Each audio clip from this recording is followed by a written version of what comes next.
It's been described as a crisis at the border. Others call it an immigration issue. But here's a fact. Arizona has two separate Border Patrol sectors along our southern border, Tucson and Yuma, and both are seeing unprecedented levels of migrants crossing. Tonight, Fox 10's Marissa Sarbach sat down with one of the Border Patrol chiefs to take a look at the numbers and the facts to find out what's really going on.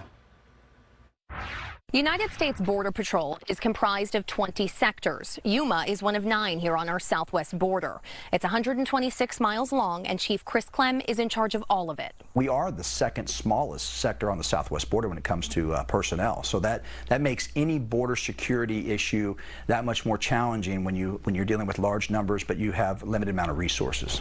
Chief Clem says the number of migrants crossing at the Yuma border has never been higher. On average, 800 to 850 people a day come across this sector alone.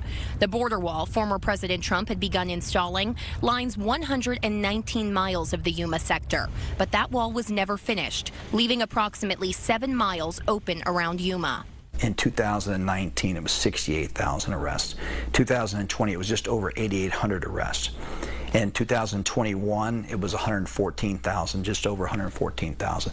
And this last fiscal year 22, while the official numbers are not out, we will surpass 300,000. So this is the highest and really unprecedented we've seen here in Yuma. The chief says immigration and border security are different issues. The ports of entry along the border in Arizona are Douglas, Nogales, Lukeville, Naco, San Luis, and Sasabe.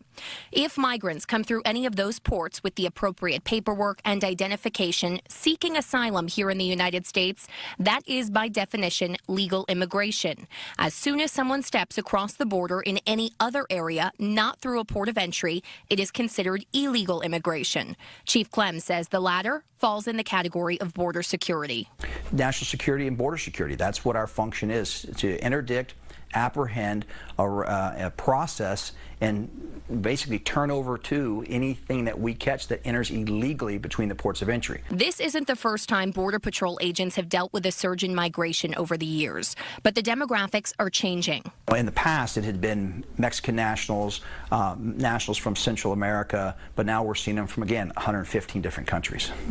Is there any specific country that you're seeing the most of here at the Yuma sector? Well, it does fluctuate, but we do get a lot of Colombian nationals, Cuban nationals, Venezuelans, Nicaraguans, and then, all over the world. Currently, he says it's about a 50-50 split between families and single adults crossing in this sector. When people are coming across, are they surrendering right away, or are they trying to run from you? What's typical there? Well, typically the large amount of people that we catch daily are not evading arrest, but we still have quite a few people that that are running from us, that are assaulting us. In fact, our assaults are up 240% compared to last year because they're trying to evade us. The path is usually a flight from whichever country a migrant is fleeing into Mexico City or Cancun. Next, a flight to Mexicali, followed by an hour drive to the Yuma border.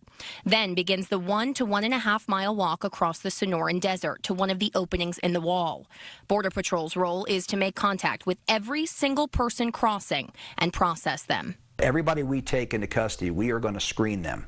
We are asking all that biometric information. We are taking their fingerprints and their photograph, and we're matching that against various databases. Step 1 is to determine if they are a threat or a true asylum seeker.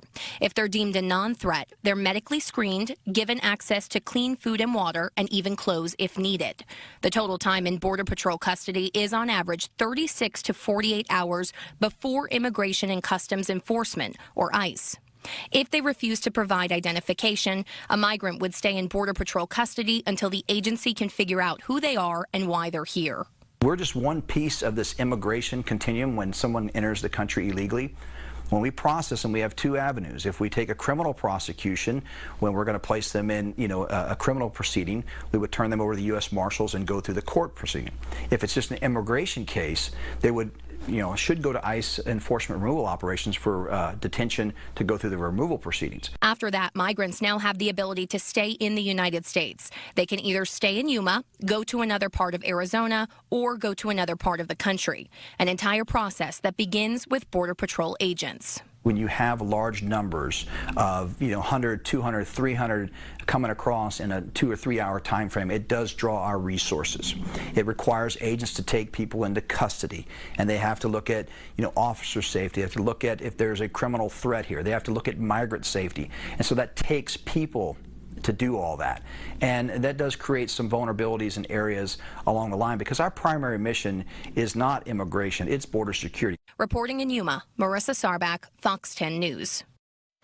Illegal border crossings from Mexico into the U.S. are at an all-time high. Border Patrol reports nearly 2.4 million migrants were stopped along the southern border in the past 12 months. That is up 37% from the year before, and the highest number ever recorded.